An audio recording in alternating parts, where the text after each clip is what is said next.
Buenas noches a todos.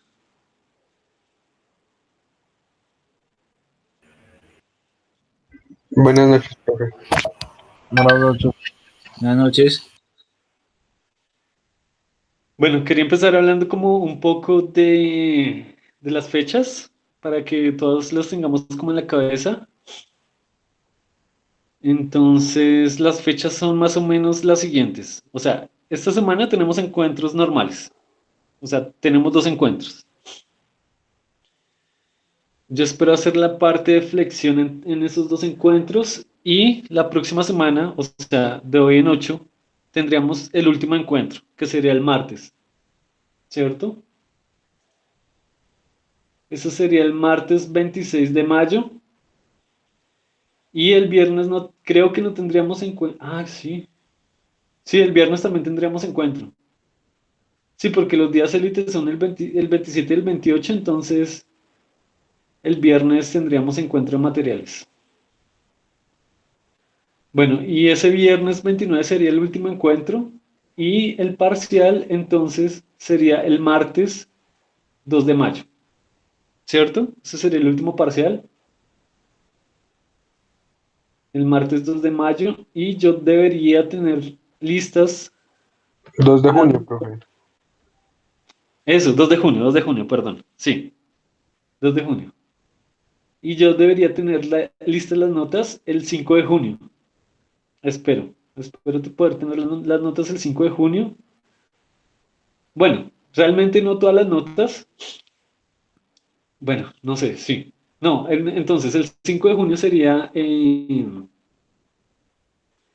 la sustentación del proyecto. Ahí ustedes me lo tendrían que enviar antes, el 4 o el 3, para yo poder leerlos, y el 5 de junio sería como la sustentación del proyecto y ahí tratamos de consolidar notas, y si no alcanzo a entregarles notas el 5 pues se les entrego el próximo martes, que sería el 9 de junio. Sí, el 9 de junio ya tengo que tener las notas. ¿Ok? Entonces más o menos esas son las fechas para que pues ya nos vayamos preparando para los parciales y para la entrega del resto de trabajos. Profe, ¿y el taller para cuándo queda entonces? El taller. Ese es para el otro martes, para de hoy en 8. Ah, listo, profe. Sí. Listo. Entonces, hoy vamos a empezar con el tema de flexión. Ya les comparto pantalla y empezamos.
Listo, entonces hasta el momento nosotros ya hemos visto varios tipos de deformaciones.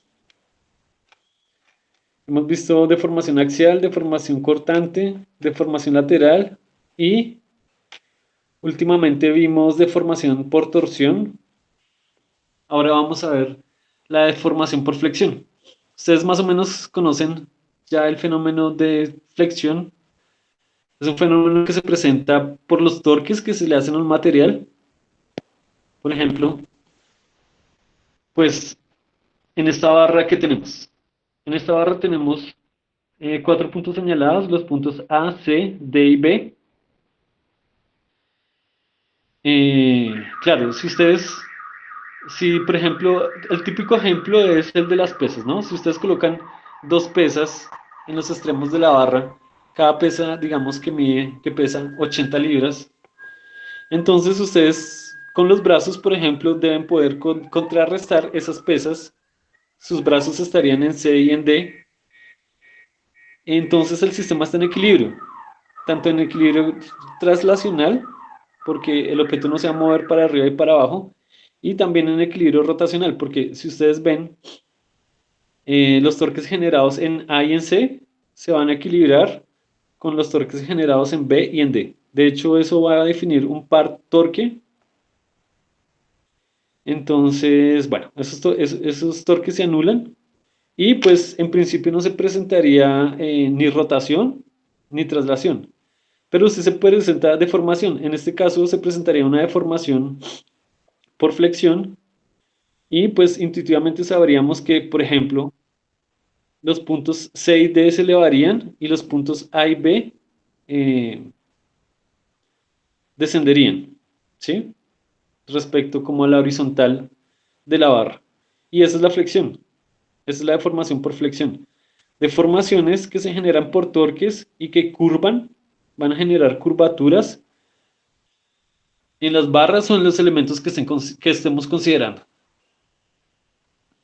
En este caso, por ejemplo, bueno, eh, el esquema de torques de la barra de la figura en A se ve en la figura en B.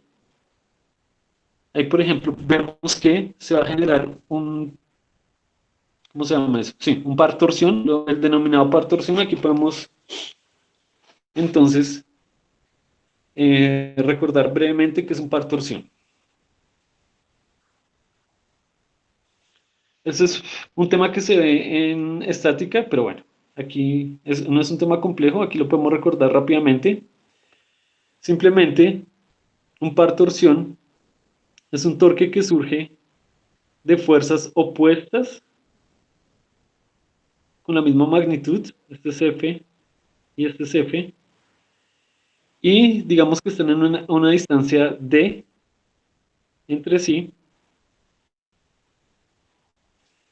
Se puede mostrar que el momento o torque de esas dos fuerzas simplemente es fuerza por distancia.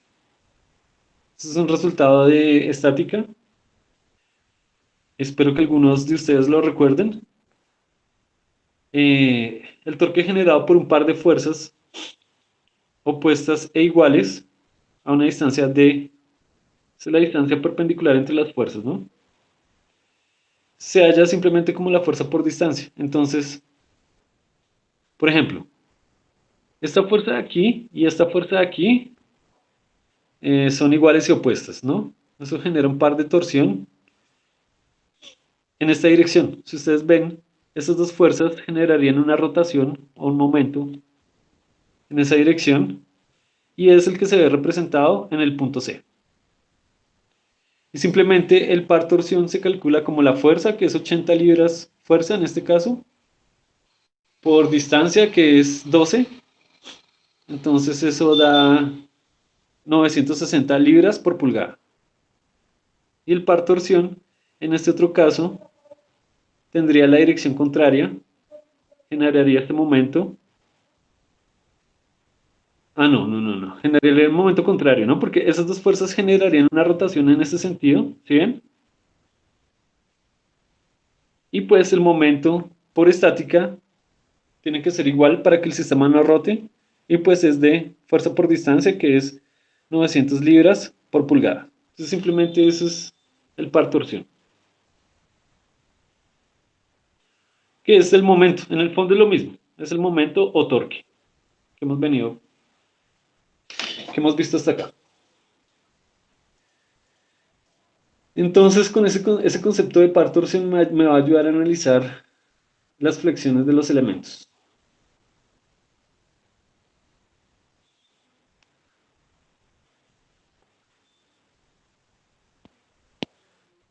Por ejemplo, aquí obviamente, en ese ejemplo, la carga P va a generar una flexión en el elemento que tiene una longitud L, ¿cierto? Si se hiciera un corte transversal en C, veríamos, por ejemplo, que tendría que haber pues hay una carga P, que está señalada acá, y para que el sistema esté en equilibrio, en ese punto de corte P, en ese punto de corte C, tendría que haber una fuerza P' igual y opuesta, y eso va a generar un par torsión. Ese par torsión tendría esta dirección, ¿cierto? Y por estática, pues, para que ese par torsión no genere rotaciones, pues debe haber un par torsión opuesto, equilibrando, que es el que está dibujado aquí. Entonces, bueno, a partir de ese esquema sencillo se puede ver que, digamos, como se hizo el corte en C, el par torsión producido por P se va a transmitir a lo largo de la estructura. O sea, en cualquier punto de corte vamos a tener el mismo par torsión M.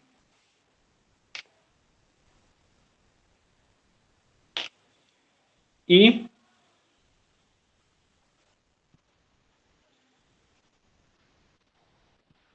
por simplicidad vamos a considerar que,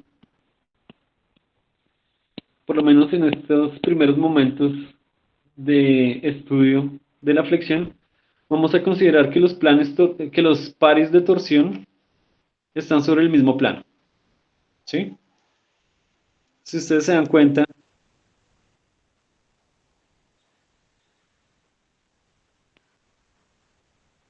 si sobre el elemento en la figura A hay pares de torsiones en los extremos, se considera que esos pares de torsiones están sobre el mismo eje, sobre el mismo plano, perdón.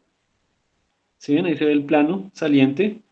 Y si se hace un corte en C, pues ese par de torsión se va a conservar en C y va a ser aplicado sobre el mismo plano.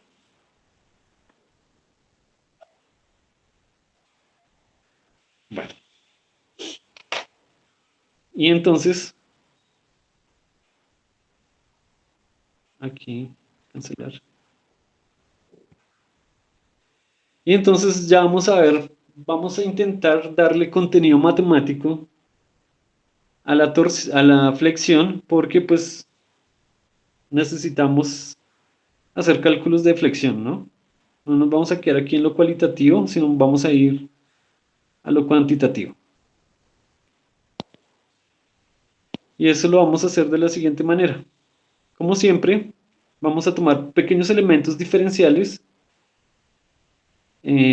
sobre los cuales se van a analizar las fuerzas aplicadas y los torques generados.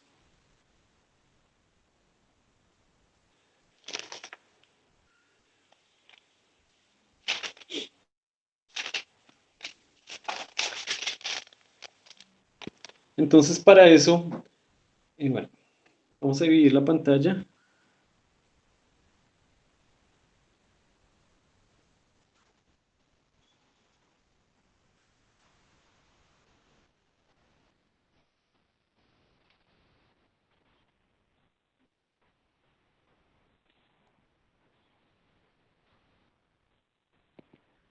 Vamos a empezar a introducir algunos cálculos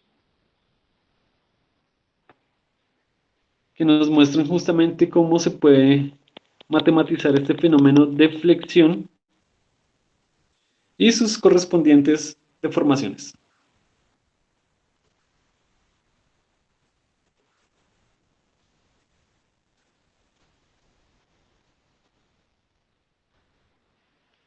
Entonces, bueno, vamos paso a paso. ¿Qué tenemos en esa figura?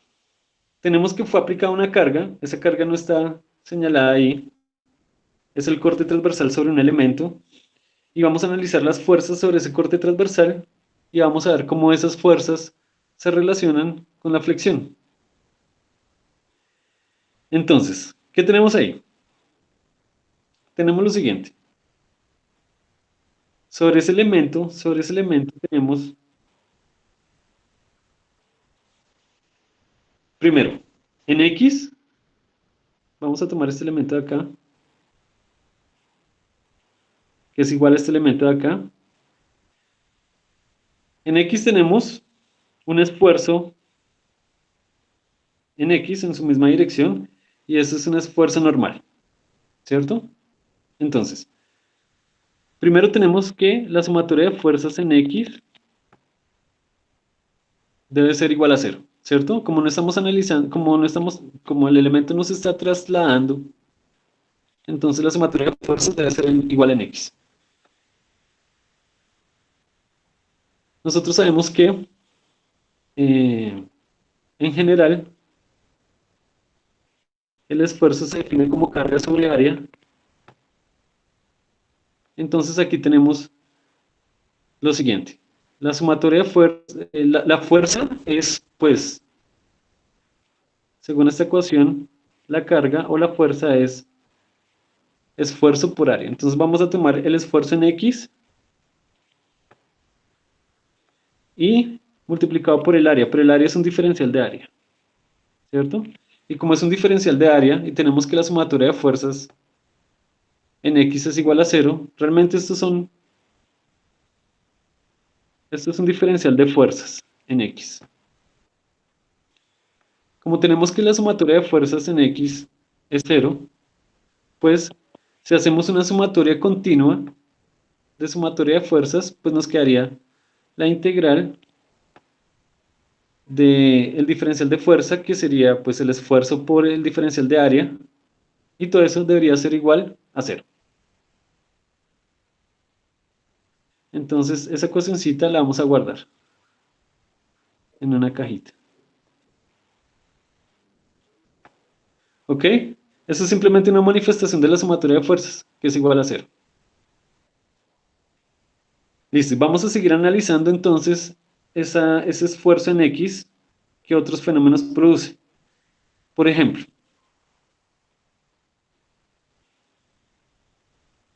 alrededor del eje Y, alrededor del eje X,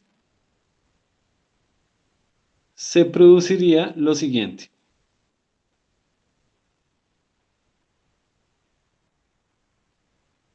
Si ven esta distancia que está acá,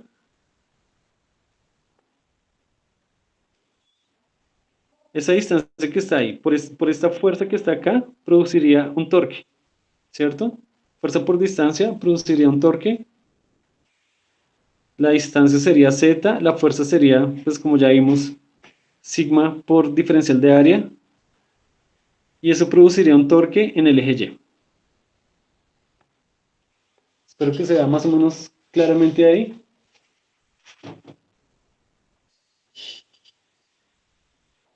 Y eso produciría una sumatoria de torques, pero pues como el elemento no está girando, entonces la sumatoria de torques debería ser cero.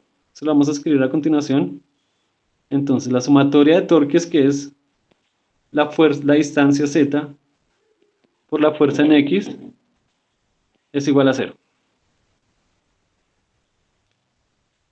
Ok, y la fuerza pues ya dijimos que era, el diferencial de fuerza es esfuerzo por diferencial de área, entonces tenemos lo siguiente. Z por esfuerzo por diferencial de área,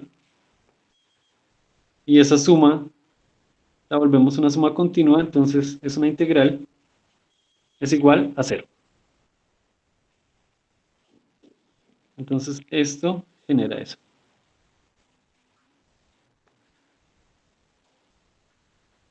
A estas ecuaciones, como estoy aquí señalando pantallas, estas ecuaciones se me van a borrar ahorita, pero bueno, ahorita las voy a escribir. Y finalmente,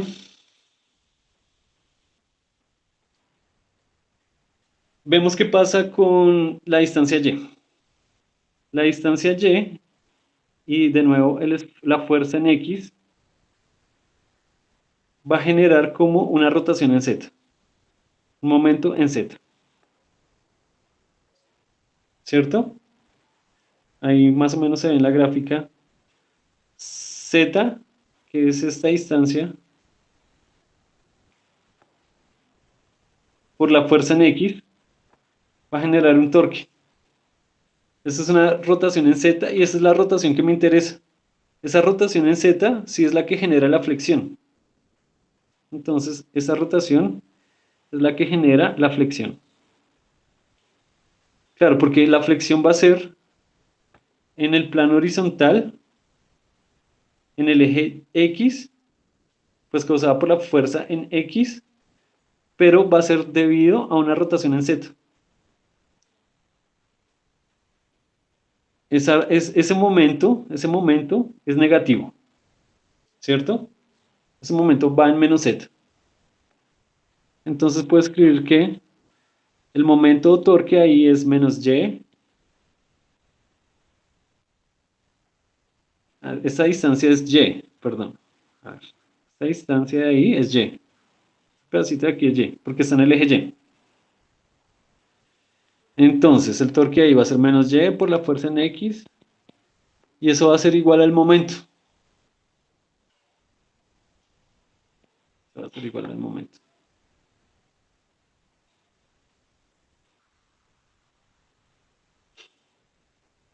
Si volvemos a esa ecuación una integral, pues de nuevo, hacemos lo siguiente, hacemos lo mismo que hicimos antes. Esa fuerza, escribimos menos Y por la fuerza en X, que simplemente es el esfuerzo por diferencial de A. La suma la volvemos una integral y eso es igual a cero. No, eso es igual al momento, perdón.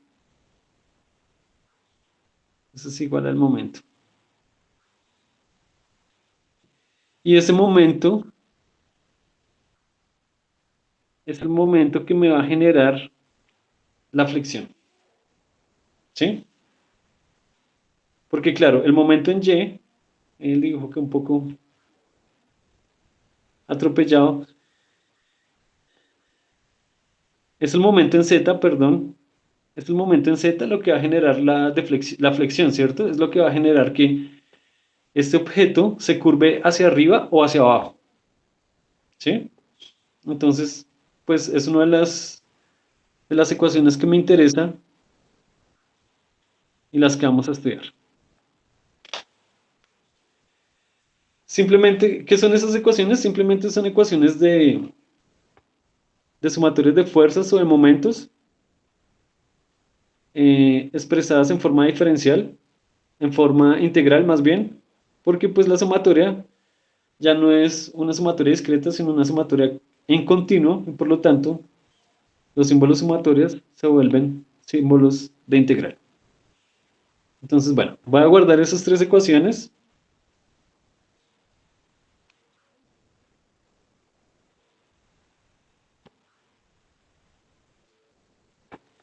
Y esas tres ecuaciones me van a servir para terminar de describir ese fenómeno de flexión.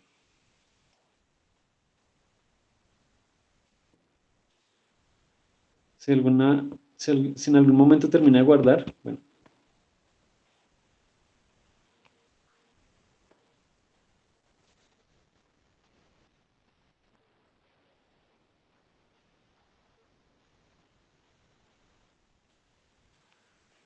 Bueno, aquí voy a escribir las ecuaciones.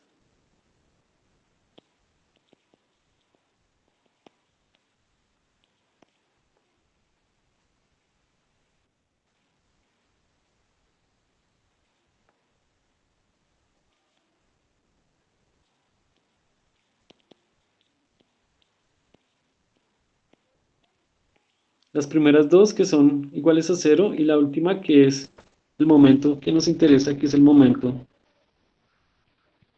que genera la flexión.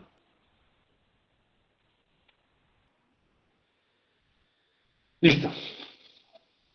Entonces, bueno, vamos paso a paso.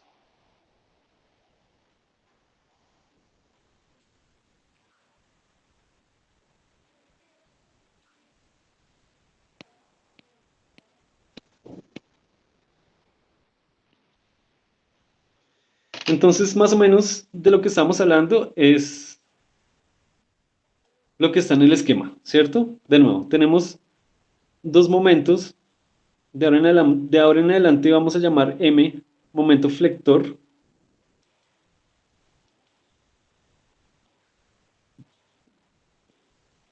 Es el mismo momento que veníamos trabajando, pero en la literatura lo llaman momento flector, porque es el momento que genera la flexión. Tenemos esos dos momentos, deben ser opuestos para que haya equilibrio. Y esos dos momentos, si ustedes se dan cuenta sobre la estructura, van a generar esa deflexión mostrada ahí. Esa deflexión también se puede entender como si fuera el arco de un semicírculo. Si ustedes se dan cuenta, esa distancia es el arco de un semicírculo, esa es la distancia exterior. Aquí tenemos la distancia interior. Son semicírculos que tienen, si trazamos líneas desde A, D y B, esas líneas se van a encontrar en un punto C. Y pues el punto C define el centro del semicírculo y pues de C a D o a cualquiera de esas otras distancias de C a o de C a B serían distancias radiales, ¿cierto? Entonces, bueno, el círculo o el semicírculo define dos superficies. La superficie interior, la vamos a llamar superficie interior,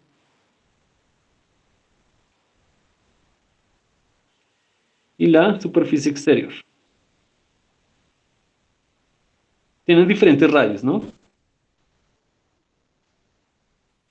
Y si quieren podemos ir anotando cosas eh, relevantes.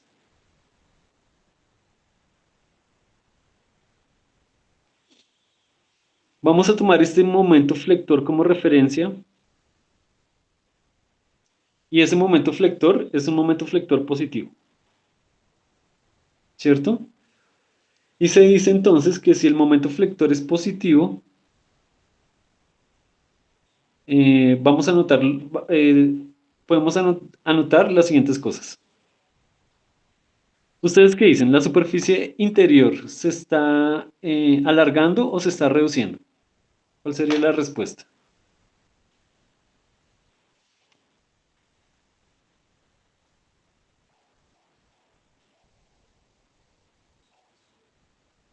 Reduciendo. Se está reduciendo, ¿cierto? Si la superficie interior se está reduciendo, eso significa que esa superficie interior está sometida a compresión. ¿De acuerdo? Y la superficie exterior se está reduciendo o se está alargando. Se está alargando. Eh, Se está alargando, entonces, si la Alargando. superficie exterior se está alargando, está sometida a tensión. Entonces son como fuerzas opuestas que generan justamente esa flexión. La superficie interior se está comprimiendo, la superficie exterior se está tensionando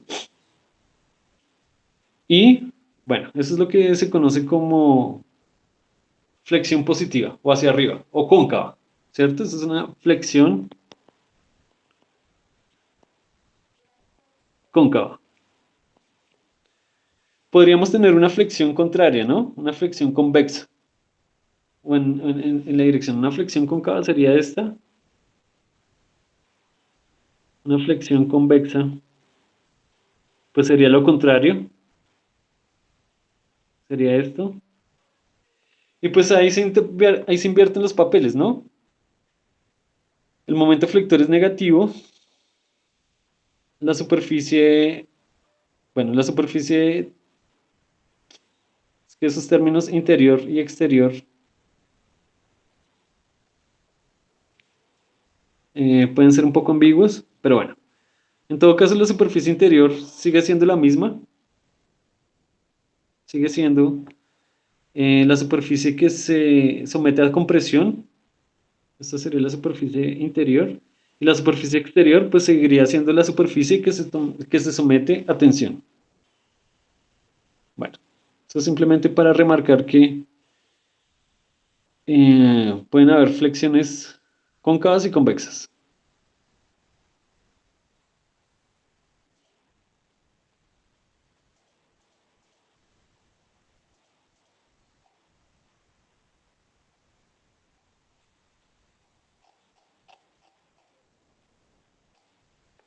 Listo.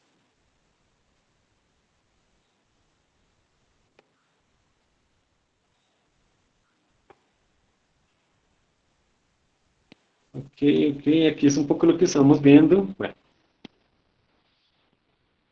aquí está una representación como en pequeñas secciones longitudinales, en pequeños cortes, tanto longitudinales como transversales, que es lo que pasa cuando hay flexión, ¿no? Eso sería el elemento sin flexionar y bueno, se volvería un elemento como así, donde vemos que en efecto en la superficie interior se presenta compresión y en la superficie exterior se presenta eh, tensión.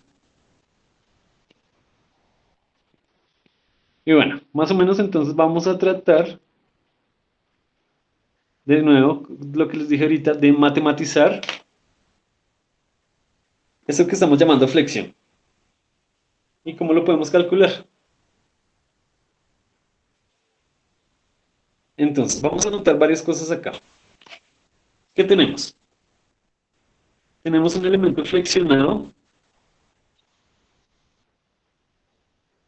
Los puntos A y B definen la superficie interior. Los puntos A' y B' la superficie exterior. Y vamos a establecer lo siguiente. Si el interior está en compresión y el exterior está en tensión, es porque entre el interior y el exterior hay una superficie neutra. ¿Sí? ¿Qué significa que hay una superficie neutra? Pues que no está ni en tensión ni en compresión. O sea, no está sometido ni a esfuerzo de compresión ni a esfuerzo de tensión. Esa superficie neutra está representada en la figura mediante la línea DE. ¿Sí? DE. Espera, miro.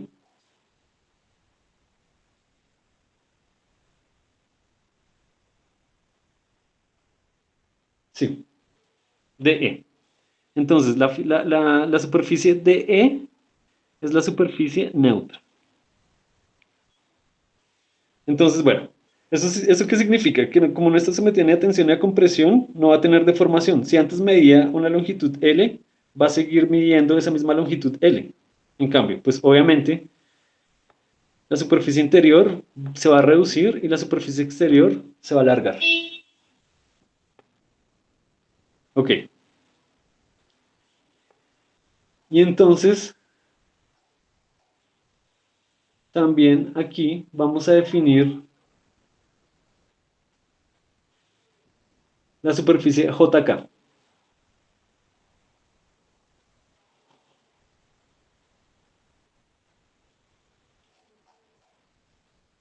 Y la superficie JK simplemente es una superficie arbitraria, se pone en cualquier punto, aquí lo podemos escribir, es una superficie arbitraria. ¿Para qué? Pues para analizar la flexión en un punto arbitrario. Eso nos permite generalizar nuestro problema y nos permite calcular cuál va a ser la deformación, concretamente la flexión en un punto arbitrario que ahí está definido por la superficie JK. Listo. Y hay una cosa importante, la distancia Y. La distancia Y es la distancia entre la superficie neutra y la superficie arbitraria.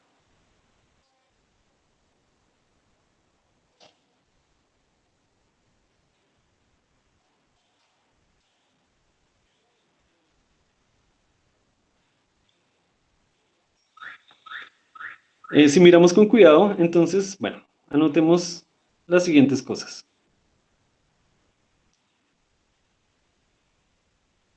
El radio a la superficie neutra lo vamos a llamar ρ, ¿sí? Que sería esta distancia. Del punto C a la superficie neutra, hasta ahí, esa distancia se llama ρ. Bien. Entonces, pues, a la superficie arbitraria, la distancia es ρ menos y. Y ahí está representada en la gráfica.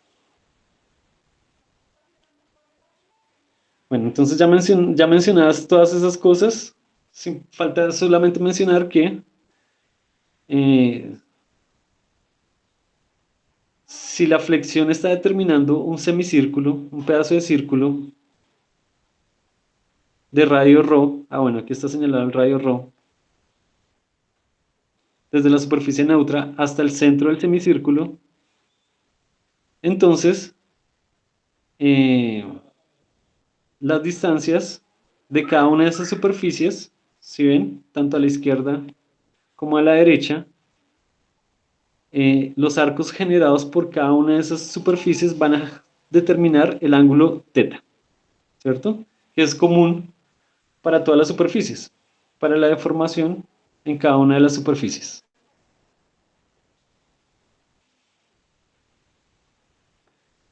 Listo. Eso hay que tenerlo un poquito claro para empezar a hacer relaciones entre una cosa y otra.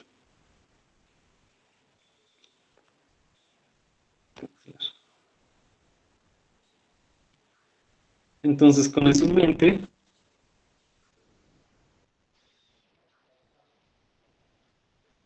vamos a empezar a definir algunas cosas para poder empezar a hacer cálculos. Bueno, lo primero es recordar cómo se calcula un arco. ¿Ustedes saben cómo se calcula el arco de un semicírculo? Tal vez lo mencionamos en encuentros pasados, pero bueno, quiero ver si alguien lo recuerda. ¿Cómo se calcula el arco de un semicírculo o de un pedazo de círculo? ¿No son los grados por pi sobre 180? No, eso sería un ángulo en radianes, pero el arco, bueno, Ah, si ok. quieren, lo recordamos. El, El arco es, el radio por el ángulo, ¿no, profe? sí, el radio por el ángulo, exactamente. Entonces, pues simplemente recordamos rápidamente. Si tenemos un círculo C, pues podemos definir un pedazo de arco de ese círculo.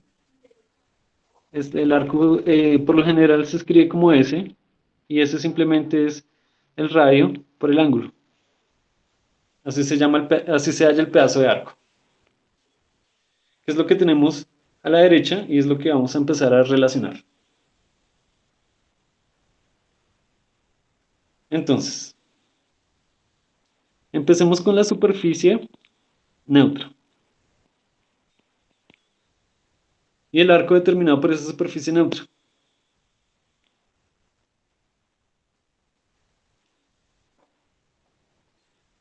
El arco de esa superficie, pues como es la superficie neutra, mide la longitud del elemento, la longitud original. Como esa superficie ni se estira ni se encoge, entonces su longitud va a ser la misma de antes. Y ese arco, pues es igual al radio, que lo estamos llamando ρ, por el ángulo, θ. ¿Sí?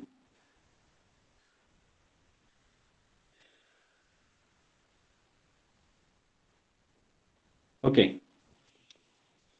Vamos a ir ahora entonces con la superficie arbitraria.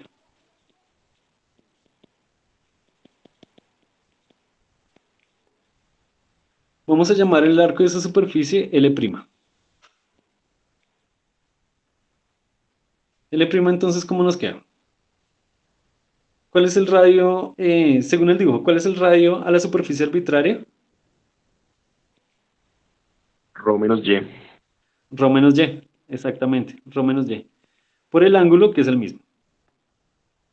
Bien. Y vamos entonces a definir la deformación de la superficie arbitraria. Pues antes de que se flexionara, medía L, ¿cierto?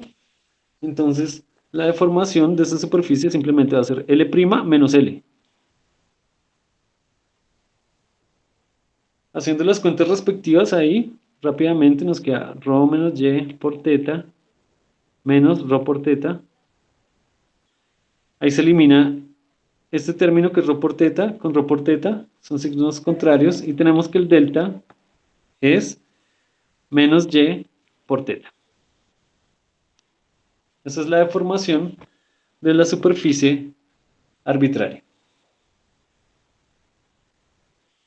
Y podemos entonces calcular la deformación unitaria. Recuerden, la deformación unitaria simplemente es la deformación normal sobre la longitud original. Aquí nos queda menos y por teta sobre L, pero L es rho por teta.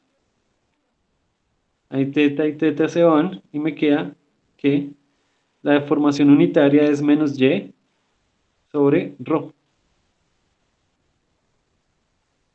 Bueno, ese resultado lo vamos a guardar en una cajita porque es uno de los que vamos a utilizar. Pregunta, ¿tiene sentido que la deformación está dando negativa?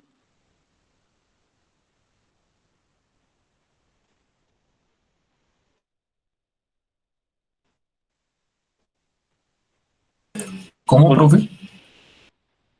¿Tiene sentido que la deformación esté dando negativa? ¿Sí ven que hay un signo negativo? ¿Eso tiene sentido para la superficie arbitraria?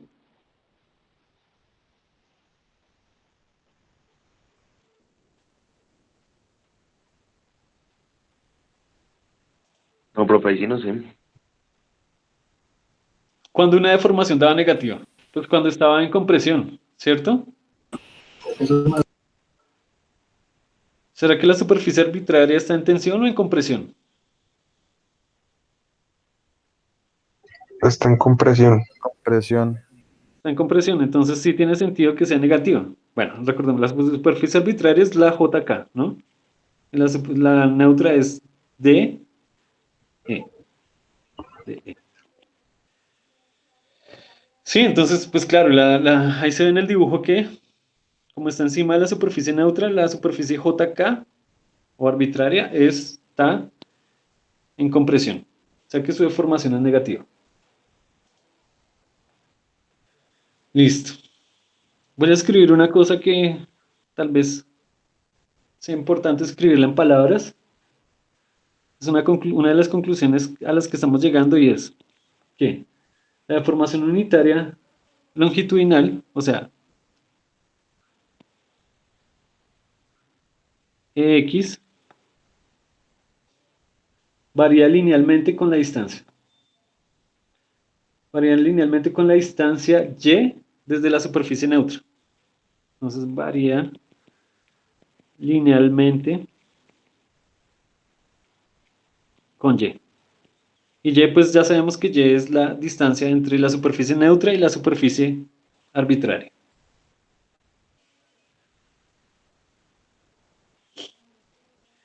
Ok, si EX es la deformación unitaria de una superficie arbitraria, pues vamos a tener una deformación máxima que voy a llamar EM, que sería la deformación de la superficie interior, ¿cierto? Las deformaciones máximas se dan en la superficie exterior e interior. Aquí vamos a tomar la interior porque es la que está más cerca de la superficie arbitraria.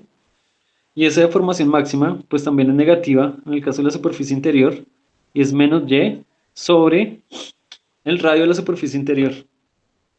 El radio de la superficie interior, ahí no está en el dibujo, no, pero se llama C, que era parecido a lo que teníamos en torsión. ¿Recuerdan que en torsión definíamos radios ρ y C? Bueno, acá son los mismos.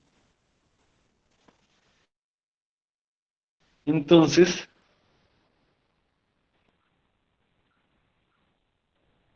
aquí guardamos esta ecuación en una cajita, y bueno, escribimos que es cada cosa. Esta es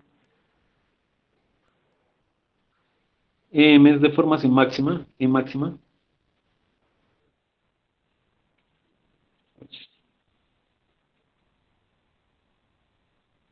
Y C es el radio a la superficie, superficie interior.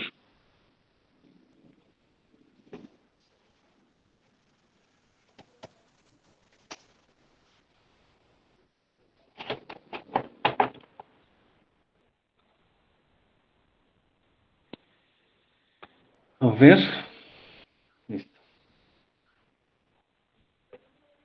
Inclusive se puede establecer una relación entre el esfuerzo unitario máximo y el esfuerzo unitario general, arbitrario, pues relacionando simplemente esas dos últimas ecuaciones. Aquí lo podemos hacer rápidamente. X es menos Y sobre ρ, pero menos Y, según esta ecuación, sería menos EM por C, menos EM por C sobre ρ.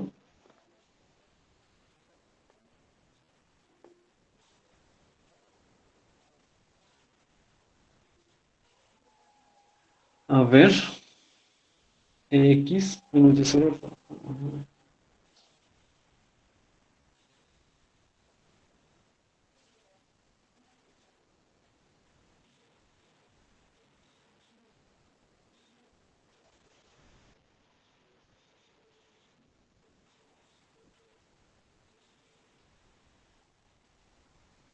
A ver, no, EM está mal. A ver, déjame revisar.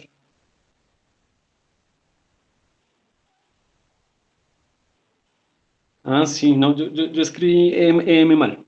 Vamos a corregir.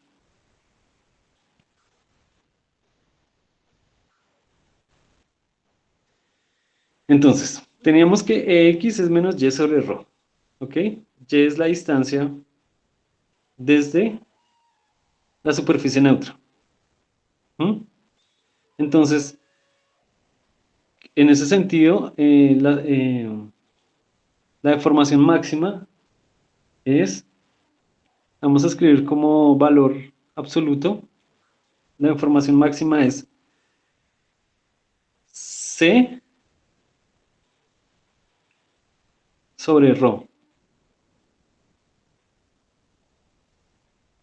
donde C, sí, es que se estaba confundiendo definiciones, donde C es la distancia desde la superficie, la distancia máxima desde la superficie neutra, ¿sí? O sea, en esta gráfica,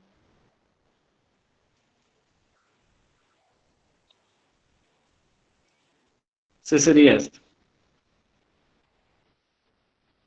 ¿Sí? Es la distancia máxima desde la superficie neutra hasta la superficie interior. Entonces, es esta misma definición, pero pues, como la definición con X era con Y, que era la distancia desde la superficie arbitraria a un punto, desde la superficie neutra a un punto arbitrario, entonces, pues el resultado es el mismo, solo que ya cambiamos Y por C, porque la distancia máxima desde la superficie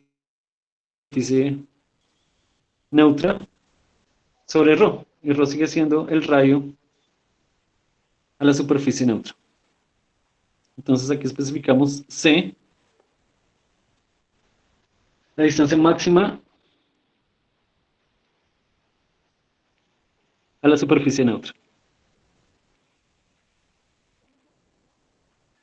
Superficie neutra. Listo. Bien. Ahora sí.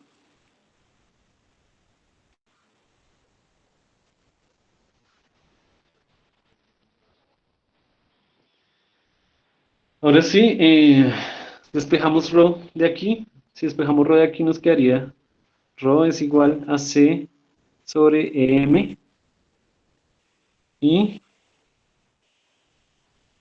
incluyendo ρ en esta ecuación nos queda menos Y sobre C sobre EM. Por la regla de la oreja pues el EM sube, nos queda menos Y sobre C por E.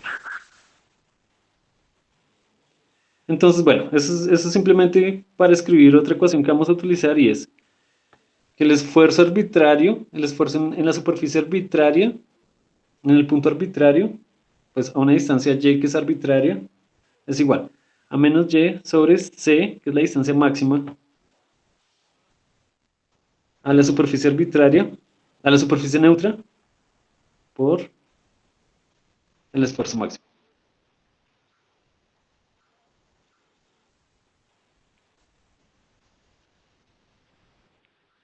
Listo. Aquí se me borró que era C. Distancia máxima a la superficie neutra. ¿Cierto?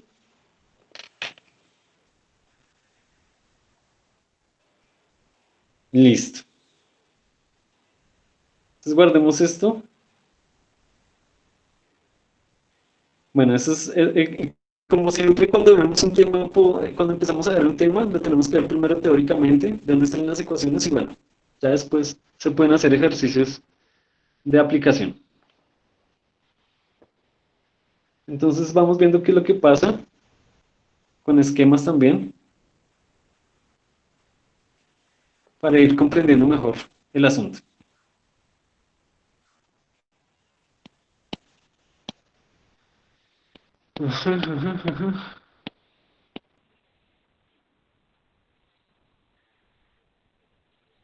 Entonces, estamos hablando de los esfuerzos en X, ¿cierto? Esos esfuerzos en X, como dijimos, causan los torques de deflexión.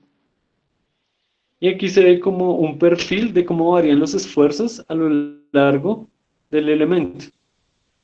Tenemos la superficie neutral, que es la que no se deforma, ahí en líneas punteadas. Y bueno, como no se deforma, justamente no se deforma porque en ese punto el esfuerzo es cero, es nulo. Y a medida que nos alejamos con la distancia c, que era la que habíamos definido como la distancia máxima a la superficie neutra, a medida que nos alejamos de esa superficie neutra, pues el esfuerzo aumenta. Ahí se ve ese perfil de esfuerzo, porque justamente dijimos que la deformación depende linealmente de la distancia a la superficie neutral. Eso fue lo que escribimos antes. Entonces el esfuerzo aumenta a medida que nos alejamos de C, de manera que tenemos el esfuerzo máximo en C, en la distancia. El esfuerzo aumenta a medida que nos alejamos de la superficie neutral, de manera que tenemos un esfuerzo máximo a la distancia C.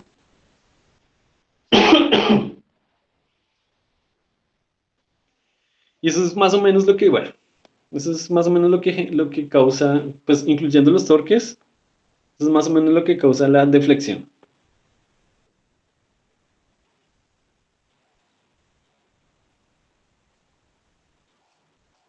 Uh-huh.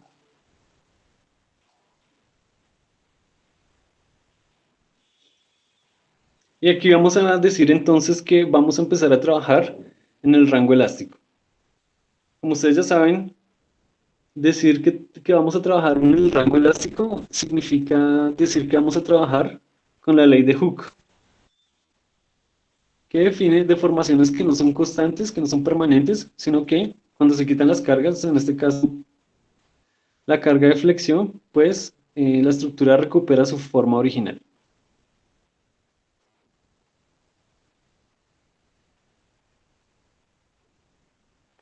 Listo. Entonces,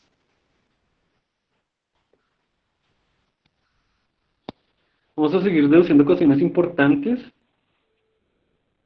¿Será que aquí me cae el espacio? Sí, yo creo que aquí me cabe. Entonces, bueno, las ecuaciones importantes son las que están en cajitas, las que se usan finalmente. Y vamos a retornar a la caja grande que teníamos desde el principio para deducir otras cosas interesantes.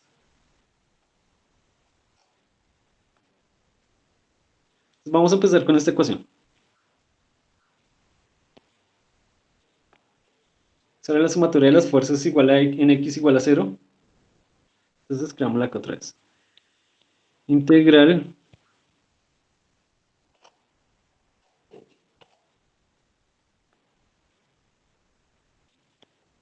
de sigma por dA es igual a 0. Pero vamos a usar lo que ya conocemos, entonces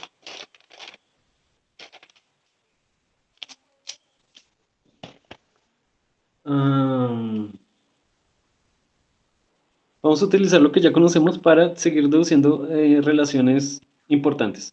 Bueno, pero antes vamos con la ley de Hooke. Dijimos que íbamos a trabajar en el régimen, en el llamado régimen lineal, que como ustedes ya saben es el régimen donde se aplica la ley de Hooke, o sea, es el régimen donde las deformaciones no son permanentes. Sabemos que sigma x es el módulo de Young por el esfuerzo unitario.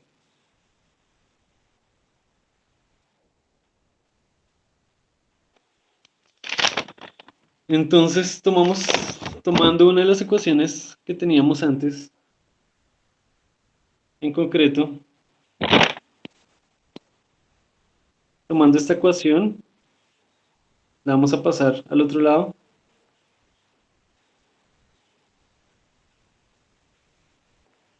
X es, hallamos que es menos y sobre c por m, y vamos a multiplicar ambos lados por el módulo de Young para ir identificando cosas. Esto es el esfuerzo en x igual a menos y sobre c, y esto es pues el esfuerzo máximo en x, ¿cierto? Como tenemos deformación máxima multiplicado por e, nos queda esfuerzo máximo. Todo eso todo eso bajo el lente de la ley de Hooke.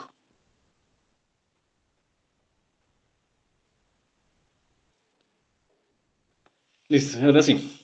Con esta ecuación vamos a introducir esta ecuación aquí. Vamos a ver qué nos queda.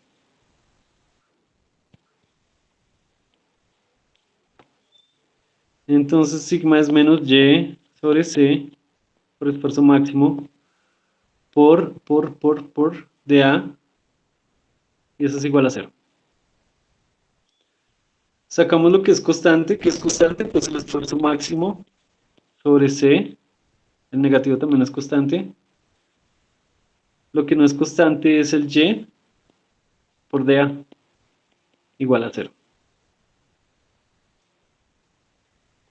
Listo, esto genera la siguiente cosa que va a ser importante en nuestros cálculos. Tenemos que, como esto es igual a 0, pues el primer factor, este factor, no es igual a 0. Entonces, la única alternativa es que el segundo factor sea 0. Por lo tanto, se puede concluir que y por dA es igual a 0.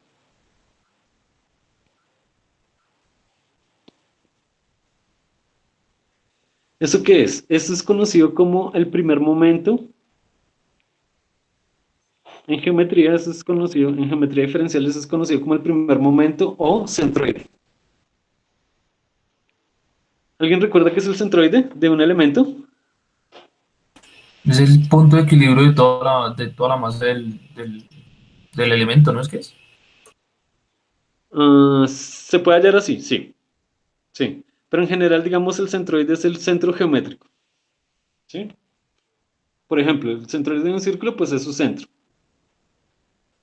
Entonces, el primer momento o centroide es el centro geométrico.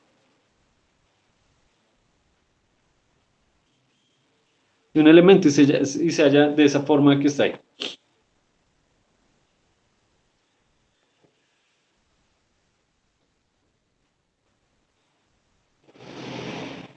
Entonces, ese resultado significa lo siguiente. El hecho de que el centroide sea igual a 0, ¿sí?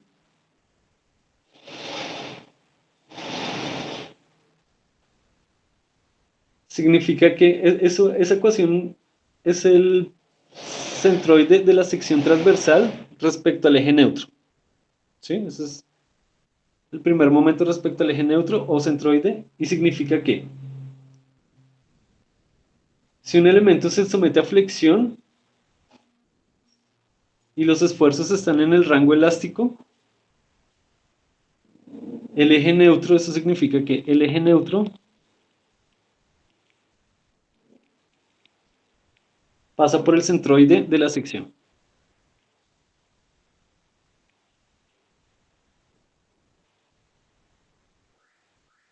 de la sección transversal, que es lo que estamos calculando, de la sección del corte transversal, ¿no? De la sección transversal, del elemento.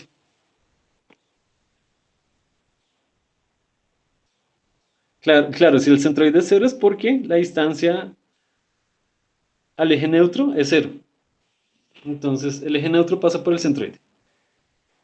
Esta es una primera conclusión.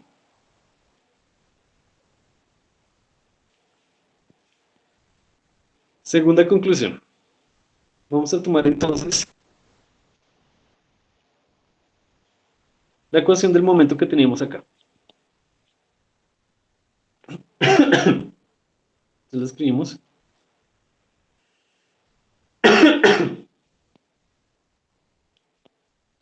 Tenemos que menos y por el esfuerzo en x por el diferencial de a es igual al momento, ¿cierto? De nuevo, reemplazamos sigma x en esa ecuación. Y miramos qué nos queda. Entonces nos queda integral de menos y sigma x, que es menos y sobre c por el esfuerzo máximo por el de a igual al momento. El momento flector. Entonces ahí vamos mirando qué queda. Sacamos las constantes. Lo que es constante es pues, el esfuerzo máximo sobre c. Integral negativo con negativo a positivo. Y cuadrado por dA. Es igual al momento. Y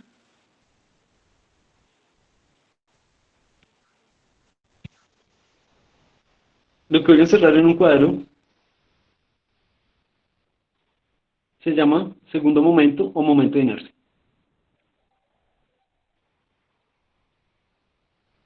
O momento de inercia. Son cantidades puramente geométricas. Momento de inercia. ¿Sí? Tal vez ustedes hayan, en cálculo integral, tal vez hayan escuchado hablar del momento de inercia. Tiene que ver con las rotaciones. Es el segundo momento, así como y por dA es el primer momento. Aquí realmente, bueno, esta ecuación no está del todo. Esta ecuación es, bueno, esta ecuación está bien, pero lo que es el primer momento solo es y por dA. Y si el primer momento, pues, ese primer momento es el centroide, esta ecuación de aquí significa que el centroide pasa por la sección. El centroide coincide con el eje neutro. Y esta segunda ecuación significa que, bueno, lo que está en el cuadrito es el segundo momento y el momento de inercia, que por lo general se escribe como I mayúscula. No confundir con J de las torsiones, ¿sí? Ese J era el momento polar. Bueno, estos son diferentes momentos geométricos definidos por diferentes integrales. Y lo que se hace es consultarlos en tablas. Los momentos geométricos de casi todas las figuras regulares ya han sido calculados. Entonces, por ejemplo, ustedes en una tabla pueden consultar el momento de inercia de un círculo, de un cuadrado, de un triángulo o de la figura geométrica que tenga el elemento a analizar.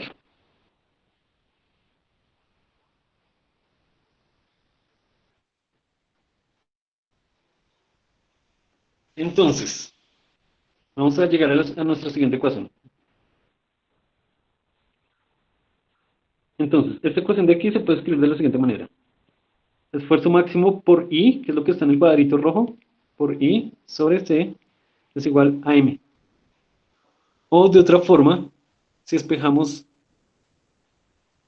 el esfuerzo máximo, nos queda M por C, que es la distancia a la superficie neutra, sobre I.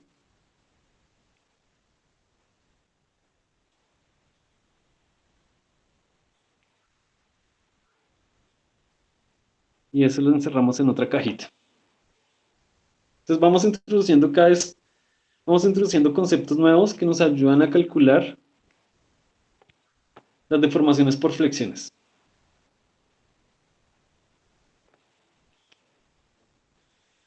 Bien.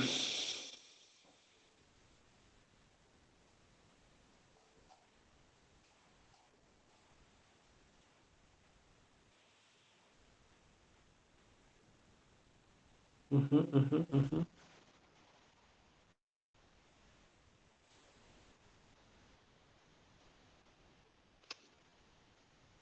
Entonces,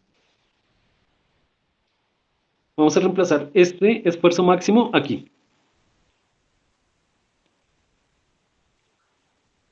¿Qué nos queda? Pues que el esfuerzo en X, que es el esfuerzo en cualquier punto arbitrario, a una distancia Y, es menos Y sobre C por eso que está aquí, M por C sobre I.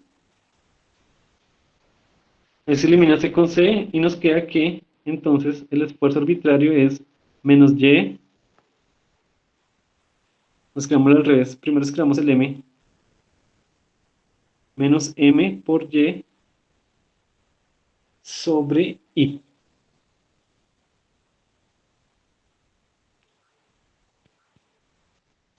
Otra ecuación que vamos a usar. Es un poco lo que pasaba con la torsión, ¿no? Al principio hicimos un montón de ecuaciones, un montón de conceptos que ya después los utilizamos en problemas concretos.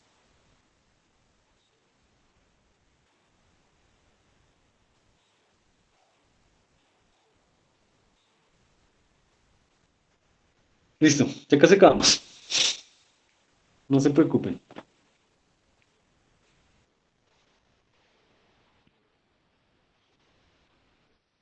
Vamos a definir lo siguiente. El módulo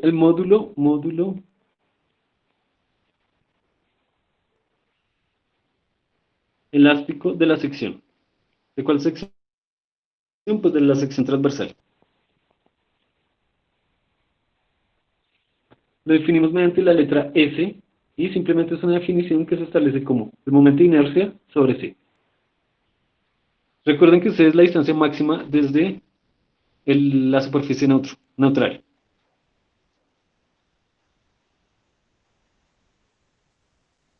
Entonces,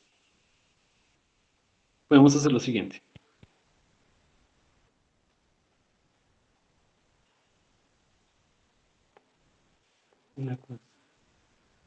Habíamos encontrado que el esfuerzo máximo era M por C sobre I. Antes, bueno, el esfuerzo máximo es M por C sobre I. Entonces, muchas veces se escribe el esfuerzo máximo en términos de S. Si ustedes bajan la C, nos queda M por sobre I sobre C. Y esa es la S. Entonces, el esfuerzo máximo nos queda como M sobre S. Y esa es otra ecuacióncita que vamos a encerrar. M sobre S.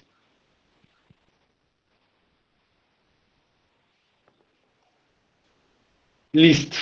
Y ese módulo elástico de la sección es importante. Es importante ¿por qué?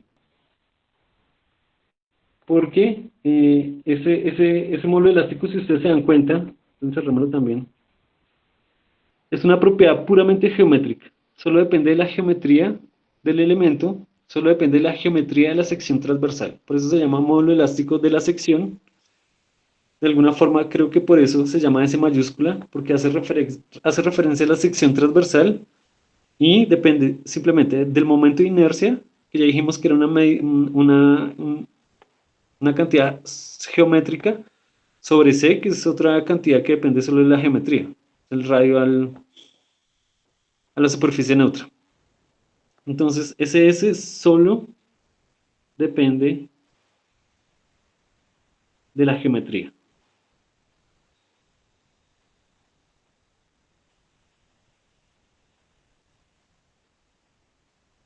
Y una cosa importante es que de aquí se ve que SS es inversamente proporcional al esfuerzo máximo. ¿Sí? Entonces, por lo general, en las estructuras, como vigas, que deben soportar los esfuerzos de flexión también, lo ideal es que una viga no se flexione mucho, ¿cierto?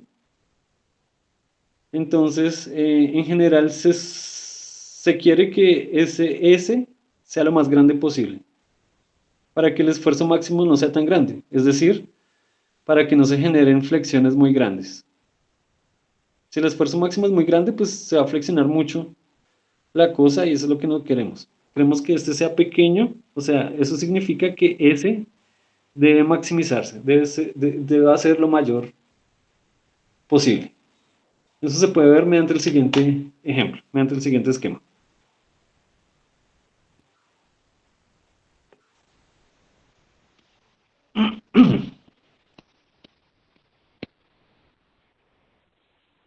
Entonces,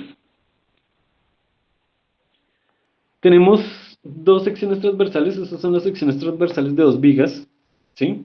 Y se someten a flexiones. Se somete a flexiones con el mismo esfuerzo máximo. Se someten a flexiones con el mismo esfuerzo máximo. ¿Ustedes cuál creerían de esas dos secciones transversales? ¿Cuál creerían que soporta más la flexión? ¿La de la izquierda o la de la derecha?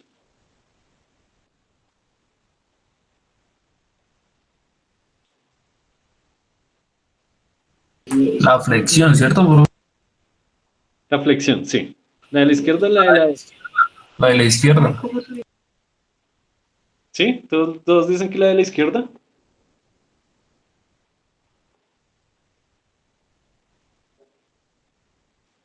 Sí, yo creo, profe. No tiene una Sí, cosa, profe. las dos, no tiene una cosa. Las dos tienen la misma área transversal. Las dos tienen 64 pulgadas al cuadrado. Claro, porque la de la izquierda tiene 6 por 4, pues 24. Y la de la derecha, pues 8 por 3, 24. Solo que la de la derecha es más alta.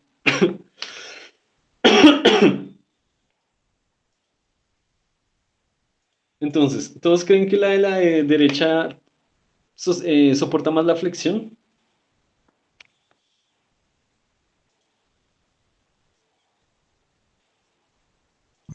Sí. No, se flexiona más la de la derecha que la de la izquierda. Deberían ambas soportar lo Flexiona mismo, más ¿no? la de la derecha que la de la izquierda. Por eso, o sea, si se flexiona más la de la derecha, es porque la de la izquierda soporta mejor la flexión. O sea, está de acuerdo con sus compañeros. Sí. Listo. Pues veamos con cálculos. ¿Qué hay que calcular? Pues el S.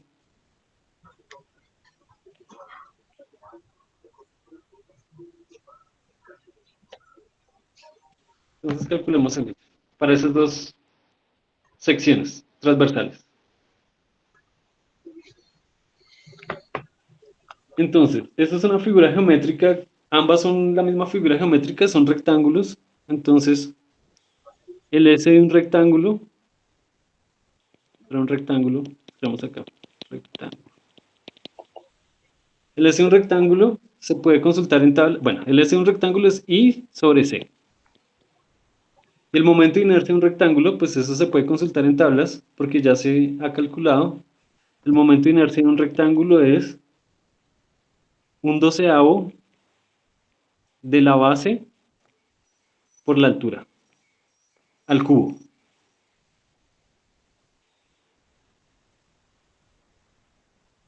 ¿Y C qué es? C habíamos dicho que es la distancia, bueno, aquí escribamos. C habíamos dicho que es la distancia a la superficie neutra, ¿cierto? La distancia máxima a la superficie neutra. Pero también dijimos que la superficie neutra coincidía con el centroide, o sea que la superficie neutra para un rectángulo pasa por la mitad. ¿De acuerdo? Entonces, la distancia C es esta. O sea, concluimos que la distancia C es la mitad de la altura. ¿Cierto? ¿Se entendieron la lógica del asunto? Sí, profe. Sí, profe. Ok. Entonces C es h medios. Y ahora sí podemos hallar el S. El S de un rectángulo. Es un doceavo de b por h al cubo, que es el i, sobre h medios.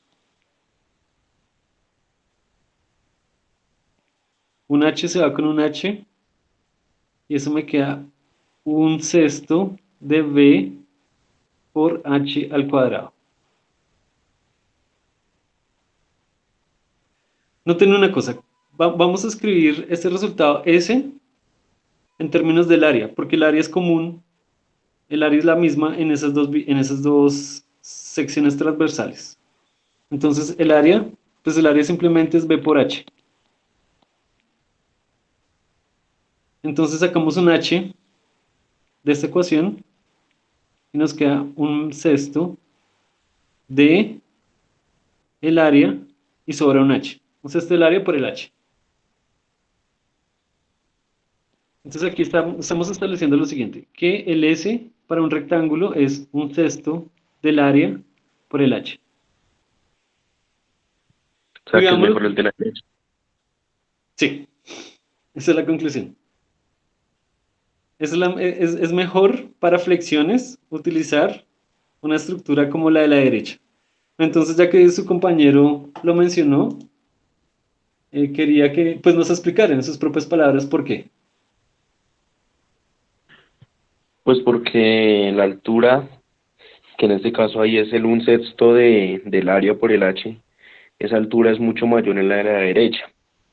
Y Ujú. como el profe ahorita había dicho que lo que se buscaba era que esa S fuera muy grande, pues precisamente para reducir esos esfuerzos, entonces pues en este caso sería mejor la de la derecha. Exactamente, exactamente. Entonces, es un poco contraintuitivo. Es mejor utilizar para sí, flexiones como perdón, áreas, secciones o áreas transversales como la de la derecha son mejores para soportar flexiones. Claro, porque el S va a ser mayor para la estructura de la derecha. Y como ya dijimos,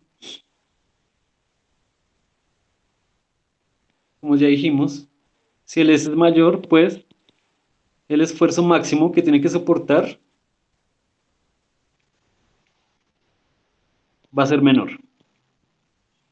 Pues asumiendo que el M es el mismo, ¿no?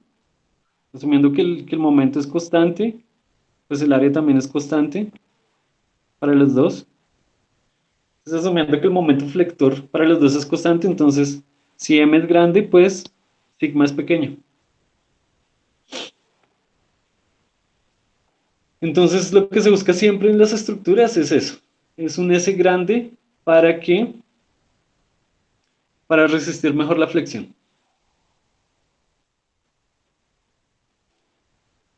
Como dato curioso, por ejemplo, se ha establecido que esas secciones transversales eh, tienen un S grande. Las vigas tipo S y las vigas tipo W tienen una sección transversal grande. Ah, bueno, antes de mencionar eso, pues también quería mencionar lo siguiente. Este resultado de aquí, que el de la derecha sostiene mejor las flexiones, no es tan inesperado, ¿cierto? O sea, si ustedes se ponen a pensar, una viga larga sostiene más, una viga larga, por ejemplo, como, digámoslo acá. Esta es la sección transversal, pero digamos, una vista horizontal sería algo así como así. Y esta sería como una carga de flexión. Entonces, una viga alta, ese sería el H. Una viga alta, pues soporta mejor esa carga de flexión que una viga no tan alta, ¿no? ¿No les parece más intuitivo esto? Sí, más o menos, profe. Profe, Tiene su sentido, ¿no? Tiene su sentido. Entonces, como dato curioso, las vigas tipo S y las vigas tipo W tienen S altos. Y bueno, por eso es que se utilizan mucho en construcción para que no se flexionen, para soportar esfuerzos de flexión.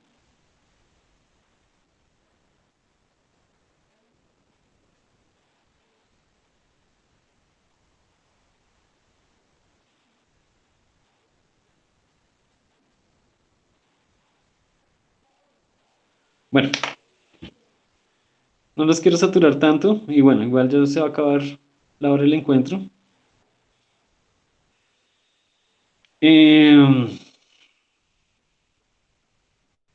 Simplemente termino mencionando que todas esas definiciones pues las vamos a utilizar para resolver problemas del próximo encuentro.